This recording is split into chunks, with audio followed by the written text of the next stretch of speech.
Everybody here, if you're just here for the first time, we're actually just doing a channel redemption with our friend. If you're one of our usual suspects here on the stream, I'd like to introduce you to DR, better known as Damned Registration. And he won the, or he didn't won, he earned the opportunity to go through a whole hour of his playlist by redeeming 140,000 channel points. So that's what we're doing here. Okay, next up, this one is an, okay, so I think I might have this correct. Terranigma Underground. So what is this? So Terranigma is a game that came out on the Super Nintendo. When was it? Maybe 1995 or something like that. So this is an action RPG where you have your little guy and you you attack stuff with a sword, basically. But there's a I like story. that description. I like that. The little guy and you attack stuff with a sword. It could be Minecraft. It could be any. Yeah, so it's like top down. You see your character moving on the underworld, and you go through killing enemies and fighting bosses and interacting with people. It's a very nice game. And this particular track, out of all of the tracks that you chose, what does this represent in the game? Is this a mission part of the game, or is this a battle part of the game? So I believe, and it's been a very long time since I've played this game, but I believe that this is an area where you are like in a dungeon of sorts. So I don't have the exact story behind it, unfortunately. All right, well, let's just listen to it and see what we got here. So this one is Terranigma Underground. All right.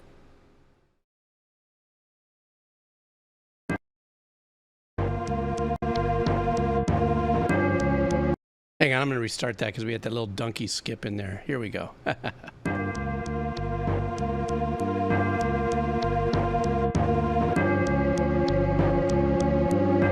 It's giving me the Final Fantasy VII vibe.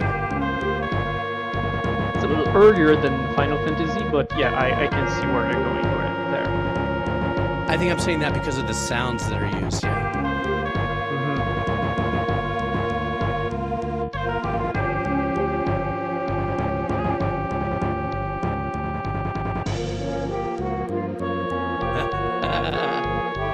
Very interesting.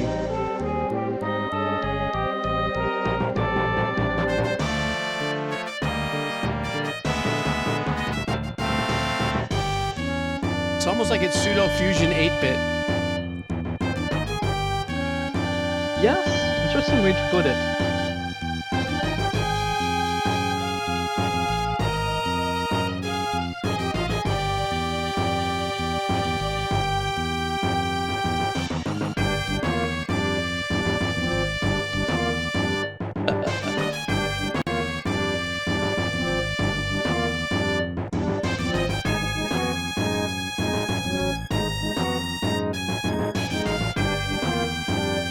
He loves to play around with the little key change. I love the bass line behind it. Yeah, to me, that's the one that's got all the grip.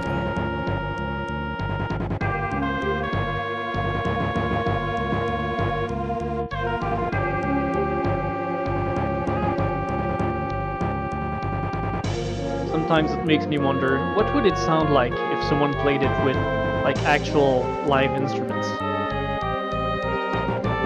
That'd be a hell of an arrangement. Yeah. Wah, wah, wah.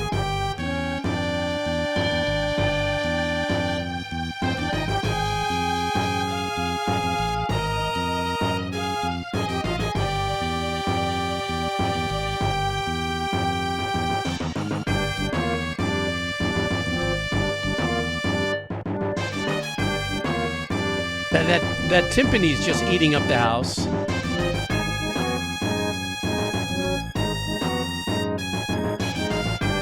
Now you've probably noticed that it's looping.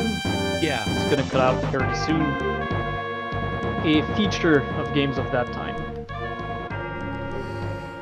So obviously, I made that parallel with Final Fantasy. I think it's because obviously as well as I do. I'm a noob gamer at best, and I really haven't finished all, but maybe a couple of games like Portal and stuff. I think, but I remember with playing Final Fantasy VII, the original, the classic. I'm sorry.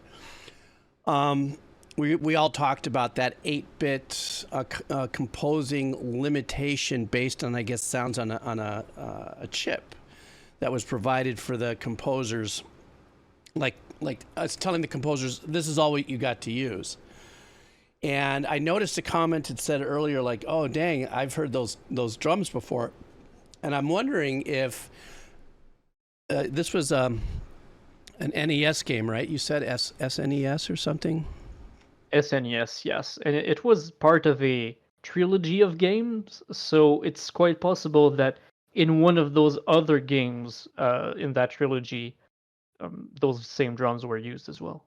Right, exactly. It's so working in virtue of working with whatever you had on the sound chip and available for you, even if different composers did a different part of a trilogy or something, it's still using the same sounds.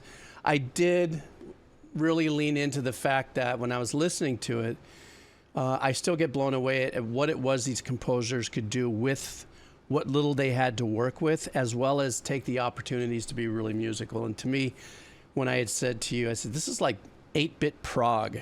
Because if you really, the way I listen to it as a composer, each one of those sounds are being translated in my head to go, okay, that's the brass section. Okay, this is this. I can see what the drum is doing, even though the timpani's doing that. I could see that.